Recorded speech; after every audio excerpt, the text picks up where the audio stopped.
L'économie autrement. Une émission sur le secteur public, la santé et l'économie sociale et solidaire. Bonjour à toutes et à tous. Soyez les bienvenus pour cette nouvelle édition de l'économie autrement. Nous sommes le mardi 20 décembre 2022.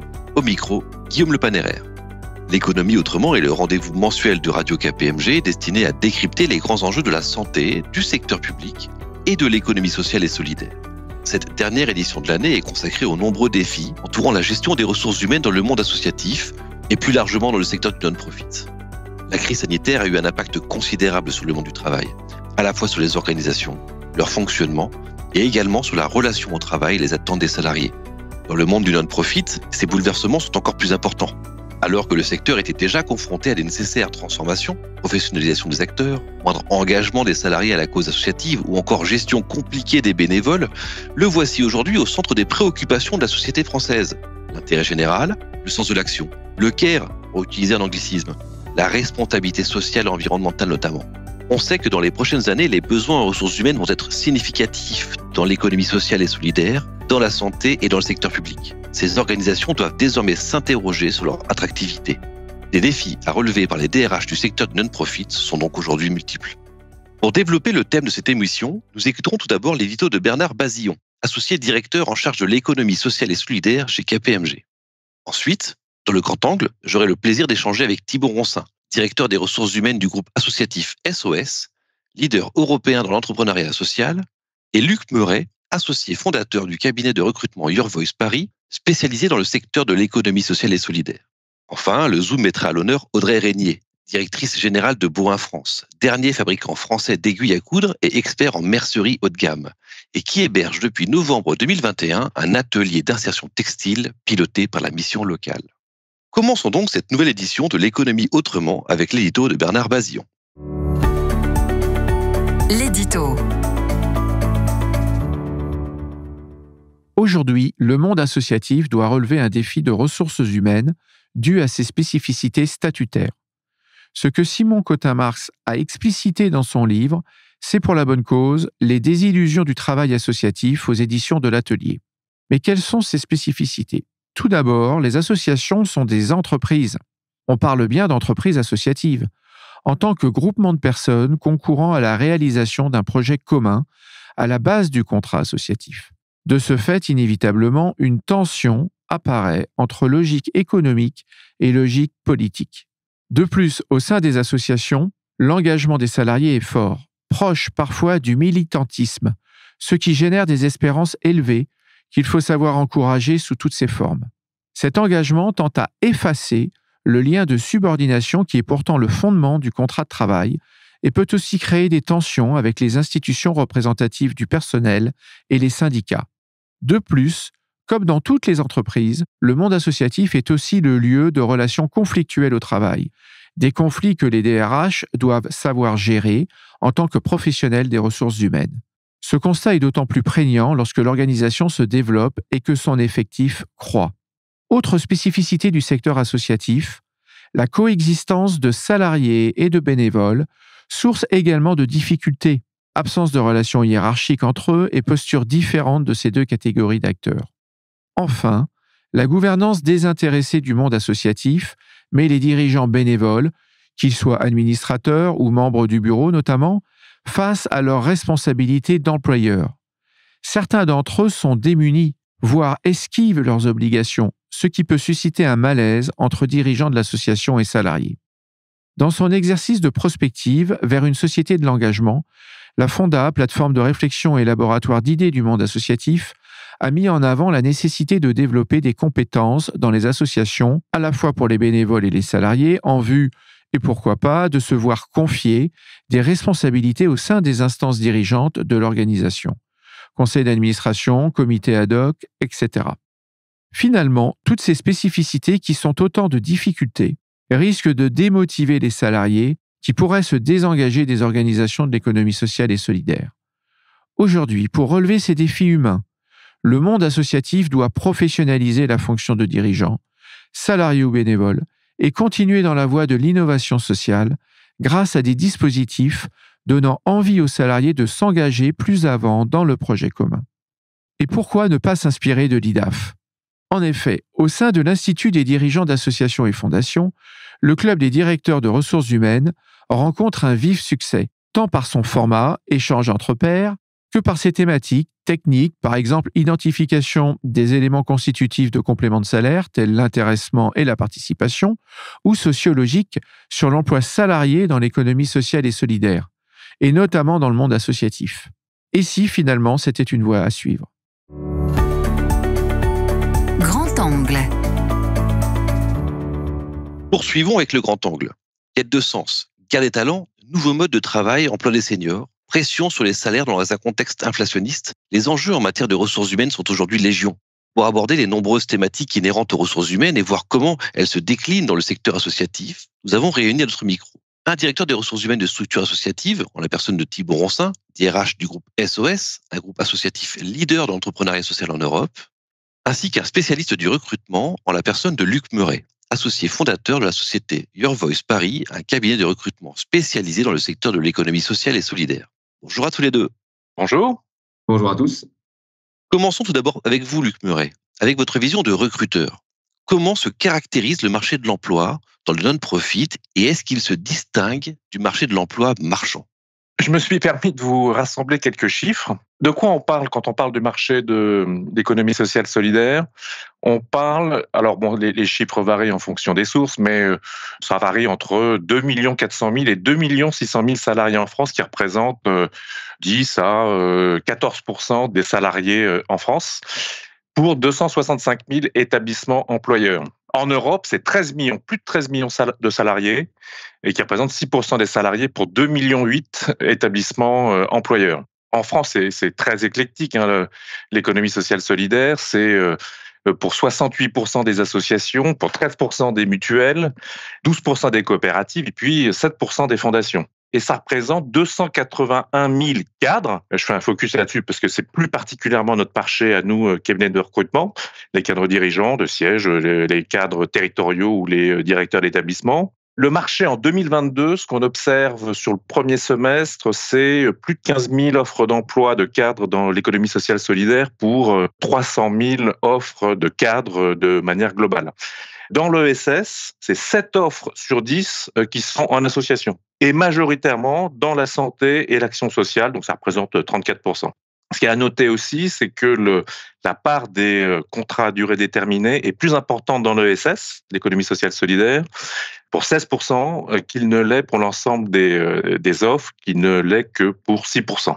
Ce qu'on peut noter aussi, c'est que les salaires dans l'économie sociale solidaire sont plus bas dans l'ensemble des offres, d'à peu près 10% en moyenne.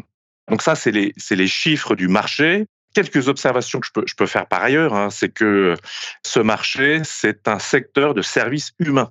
Donc les RH, les ressources humaines, c'est la principale richesse, c'est le principal apport de valeur que ces structures peuvent apporter. Et puis, pour moi, si on avait à le segmenter, il y a 2 types de marchés, 2 sous-marchés. Il y a un marché qui est très endogène, le marché des professionnels associatifs, ceux qui ont fait toute leur carrière dans l'économie sociale solidaire, qui ont démarré éducateurs spécialisés ici, soignants là.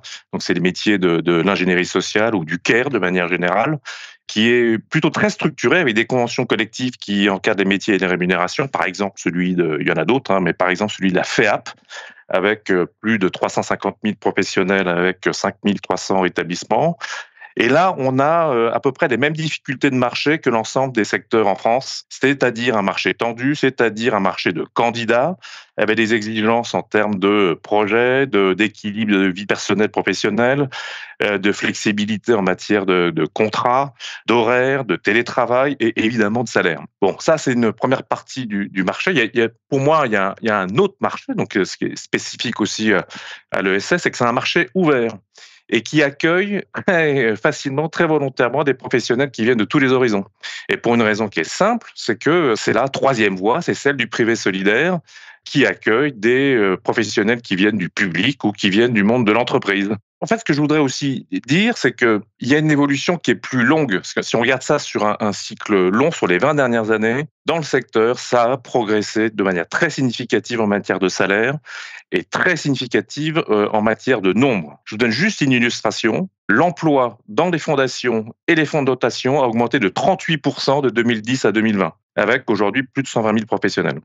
Thibault Roncin, en tant que DRH d'une structure associative, comment voyez-vous la gestion des ressources humaines dans le secteur du non-profit ? Tout d'abord, il y a un ensemble d'éléments qui sont les mêmes d'une organisation à une autre. Il faut que dans le secteur du non-profit, on soit en capacité d'organiser le travail, d'organiser les parcours individuels et de gérer la bonne cohabitation, différents profils, métiers, etc.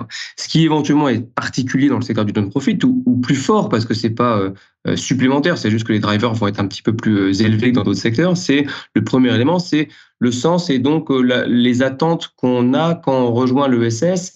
Puisque beaucoup d'acteurs vont dans le secteur de l'ESS pour y trouver du sens, il y a une attente de comportement exemplaire par rapport à des valeurs qu'on est en droit d'attendre quand on vient dans le secteur de l'ESS. Ça se traduit très concrètement par « je rejoins cette recherche de sens, je veux retrouver au quotidien, dans mon travail, finalement, cet impact dans l'intérêt collectif d'une part, et donc cette cohérence dans les pratiques au quotidien en termes d'écoute, en termes d'empathie, en termes de soft skills en général, etc. » En final, on a un deuxième élément qui est particulier, c'est que dans le secteur de l'ESS, on a dans une moindre mesure, des sujets de grandes démissions, de bore-out, de perte de sens, de bullshit job, comme on peut avoir souvent dans la littérature actuelle des DRH, j'ai envie de dire, ou du management. Et on a plutôt des sujets de surengagement et de comment on arrive à maîtriser, de par cette recherche d'impact et d'intérêt général, maîtriser le surengagement et l'impact sur la santé des collaborateurs. Donc, les DRH dans l'ESS ont en plus un curseur très fort à porter sur les politiques et les cadres qui permettent d'assurer un bon équilibre de vie personnelle et vie professionnelle, un bon équilibre de santé pour les collaborateurs du secteur. Est-ce que cela se traduit par des attentes différentes des salariés et par des pratiques managériales spécifiques ? Oui, sans aucun doute. Un des premiers éléments, c'est que globalement, on est un secteur qui va voir cohabiter souvent différents types d'engagements, des bénévoles, des salariés, des personnes mises à disposition, etc. Donc, il faut être en capacité de gérer ces différents types d'engagements et donc, d'un point de vue managérial, d'envisager que dans certaines équipes, on soit en capacité de gérer ces différents profils et donc les différentes attentes en termes d'investissement, de retour ou de feedback que ça peut apporter. Donc ça, c'est un premier élément qui est important lié à l'ADN des différents types de profils qui vont travailler dans une organisation. Le deuxième élément qui peut être un peu spécifique, c'est de par cette recherche de sens, chaque individu qui s'engage dans l'ESS, finalement, souvent va mettre en avant une recherche de valeur et une entreprise de l'ESS va souvent mettre en valeur son impact sociétal et donc les valeurs qu'il incarne pour répondre à cet enjeu sociétal souvent. Donc du coup, ça crée une exigence supplémentaire pour les managers de proximité d'être au rendez-vous de la perception réelle de la mise en avant de ces valeurs. Je suis par exemple dans une organisation qui souhaite lutter contre l'exclusion ou travailler à l'inclusion des personnes en situation de handicap. Je m'attends à ce que les managers de proximité dans cette organisation soient dans des comportements exemplaires pour prendre en compte, par exemple, le handicap invisible, pour prendre en compte l'adaptation au poste, pour prendre en compte des comportements qui laissent la possibilité à chacun de s'exprimer dans son identité, etc. Donc, oui, il y a des pratiques particulières, il y a des attentes particulières des salariés et une exigence encore plus forte dans la capacité d'être à la hauteur entre les valeurs ressenties et les valeurs prescrites dans les organisations. Luc Meuret, je reviens vers vous. Au regard des évolutions sociétales récentes, constatez-vous aujourd'hui une plus grande appétence pour le secteur du non-profit ?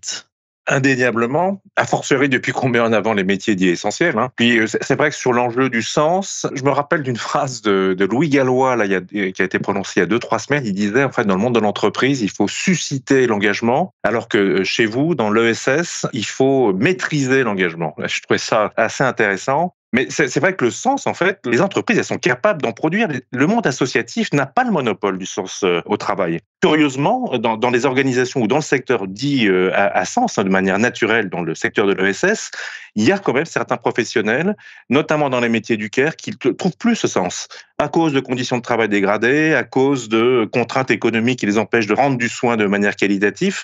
Et puis, ce qu'on voit aussi, c'est que l'ESS intéresse de plus en plus les jeunes générations, parce qu'ils peuvent avoir des responsabilités beaucoup plus vite et beaucoup plus importantes que dans le monde de l'entreprise.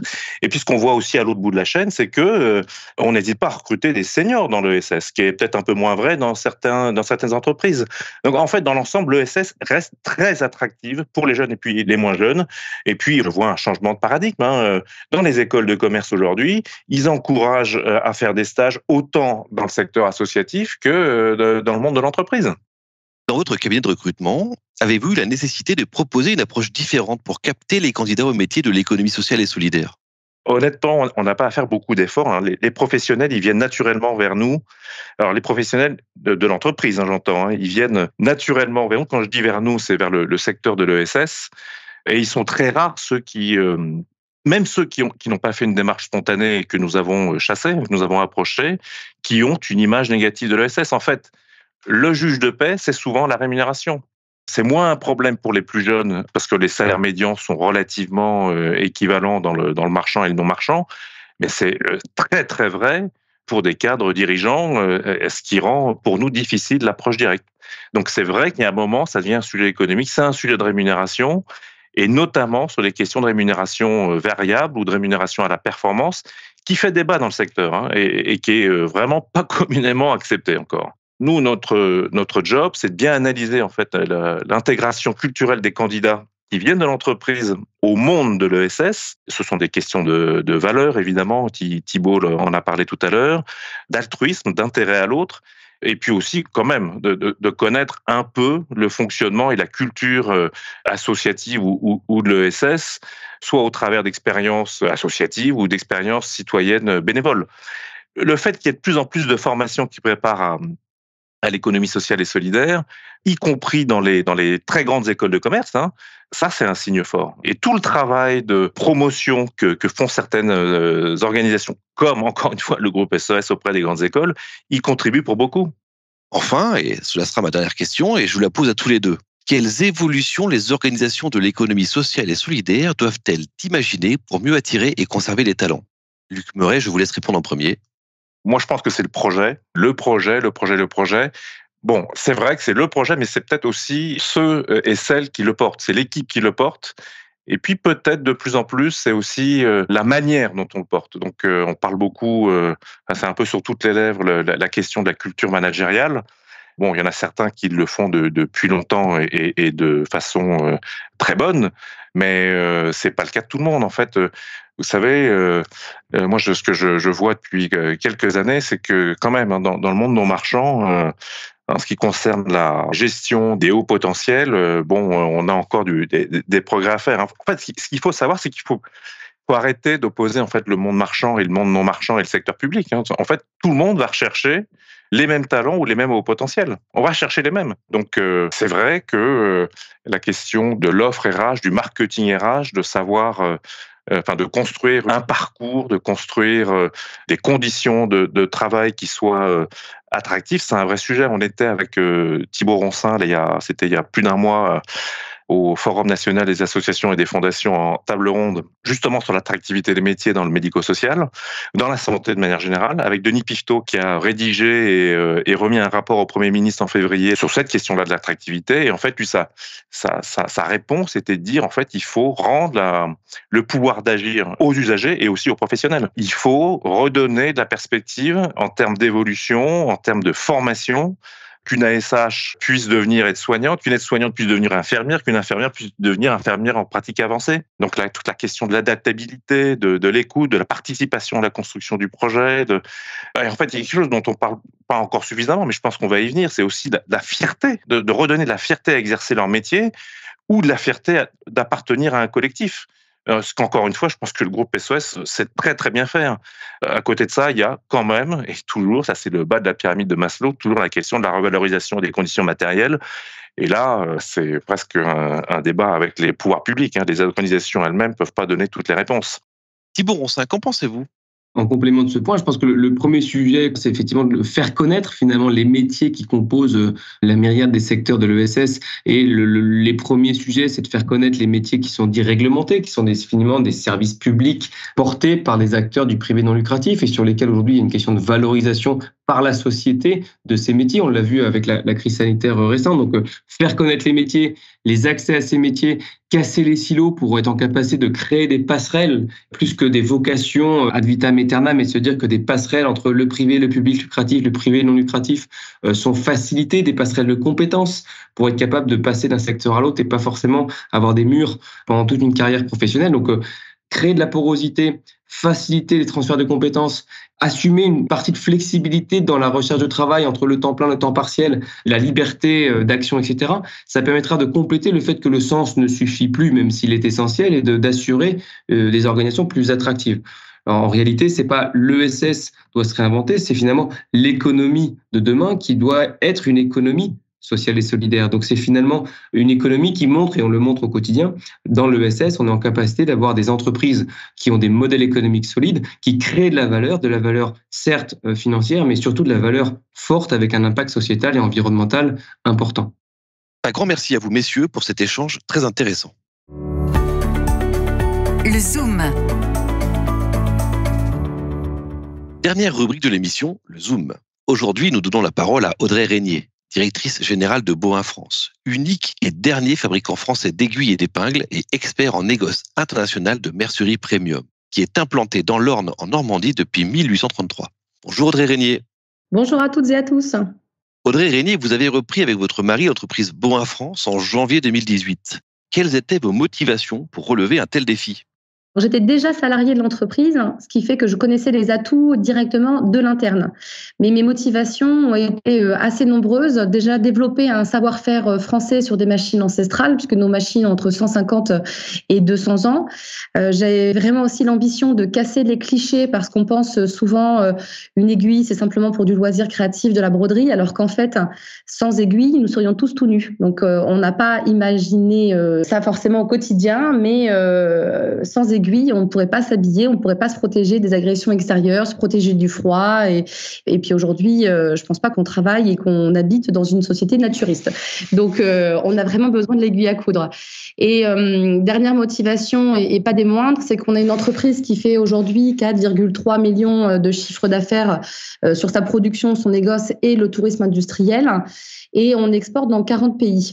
Donc, cette ouverture à l'international, je trouvais ça aussi très intéressant pour continuer de faire perdurer cette image du Made in France et vraiment de la qualité française haut de gamme à l'international. Donc, c'était une des motivations aussi principales au rachat pour continuer de donner du travail et de l'ambition à nos 40 salariés.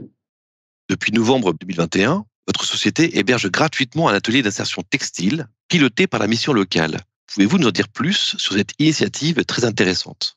Je pense que nous sommes très chanceux au quotidien chez nous. On a une entreprise stable, on a une belle activité et c'est pas le cas de toutes les personnes. Parfois, il y a des personnes qui sont laissées sur le bord de la route pour des parcours de vie un peu compliqués.